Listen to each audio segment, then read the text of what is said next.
Kashmir ఉగ్రఘాతుకం AP తీరానికి తాకింది. పెహల్గాంలో ఉగ్రఘాతుకానికి మరణించిన వారిలో నెల్లూరు, విశాఖ జిల్లాలకు చెందిన ఇద్దరు ఉండడంతో వారి కుటుంబాలు విషాదంలో మునిగిపోయాయి. కావలికి చెందిన సాఫ్ట్వేర్ ఇంజనీర్ని, విశాఖ రిటైర్డ్ ఉద్యోగిని కాల్చి చంపేశారు ఉగ్రవాదులు. కుటుంబాలతో కశ్మీర్ టూర్కు వెళ్లిన ఇద్దరు ఆత్మీయుల కళ్ళెదుటే ప్రాణాలు కోల్పోయారు. Nellore software engineer, Visakha retired bank employee, ఎవరిని విడిచిపెట్టని రక్కసి ముఖ. కశ్మీర్లో ఉగ్రదాడితో నెల్లూరు జిల్లా కావలిలో విషాద ఛాయలు అలుముకున్నాయి. కావలికి చెందిన మధుసూదన్ రావు పెహల్గాం ఉగ్రవాదుల కాల్పుల్లో చనిపోయాడు. పాయింట్ బ్లాంక్ లో మధుసూదన్ ను కాల్చారని అంటున్నారు కుటుంబ సభ్యులు. తనను చంపద్దని వేడుకున్నా నిర్దాక్షిణ్యంగా కాల్చేశారని చెప్తున్నారు. నెల్లూరు జిల్లా కావలిలో పుట్టిన మధుసూదన్ సాఫ్ట్వేర్ ఇంజనీర్. 12 ఏళ్ల క్రితం వృత్తిరీత్యా బెంగళూరుకు వెళ్లి అక్కడే స్థిరపడ్డారు. మధుసూదన్ రావు భార్య కామాక్షి. 20 ఏళ్ల క్రితం వివాహం జరిగింది. కూతురు ఇంటర్మీడియట్, కొడుకు 8th క్లాస్ చదువుతున్నారు.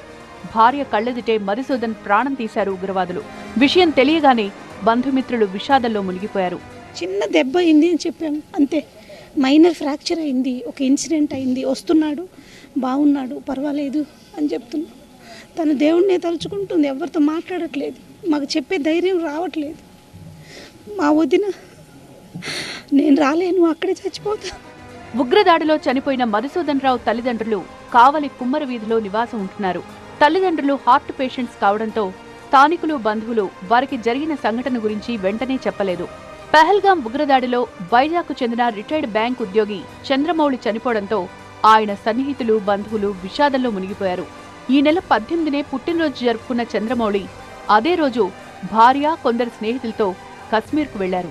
పిల్లలు మొన్న మధ్య అమ్మాయి వచ్చింది, మా ఇంట్లో ఏదో ఫంక్షన్ అయితే కూడా వచ్చారు, యూఎస్ పంపిస్తున్నాను 14వ తారీఖు అని చెప్పారు. ఈలోపు నేను విజయవాడ వెళ్ళాల్సి వచ్చి విజయవాడ వెళ్ళి ఒక వారం రోజులు ఉండి వచ్చాను.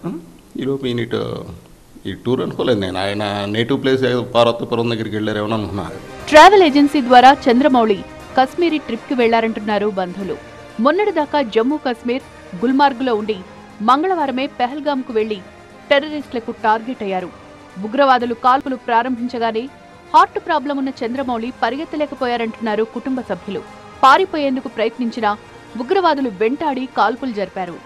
అంటే పరిగెట్టడంలో ఆయనకి హార్ట్ ప్రాబ్లం ఉంది, అందుకోసం ఈ కుంట్ రన్ ఫాస్ట్. మిగతా చెరువు దాకా పారిపోయారు. అంటే వీళ్ళు కూడా మిగతా వాళ్ళు అనుకున్నది ఏంటో అయినా ఏ చెట్టు గుట్ట అనుకుంటుంటారు అనుకున్నారు. అది రెస్క్యూ టీం వచ్చినప్పుడు చూసేసరికి అంటే అక్కడ లోకల్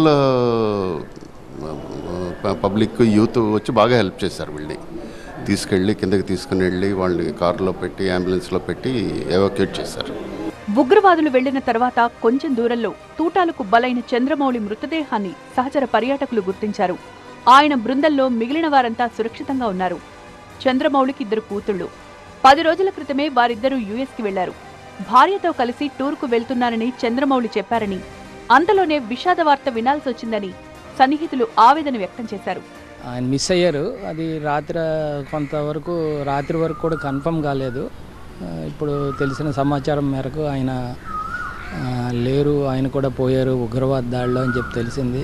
ఇది ఇటువంటి చర్యలు చేయడం వల్ల కామన్ పబ్లిక్ మీద, నార్మల్ పబ్లిక్, విహారానికి వచ్చిన వాళ్ళ మీద ఇటువంటి దాడులు చేయడం అనేది అత్యంత అమానవీయం. ఇది 10 రోజుల టూర్కి కాశ్మీర్ వెళ్లిన వారు చంద్రమౌళి మరణంతో షాక్ నుంచి ఇంకా తేరుకోలేకపోతున్నారు.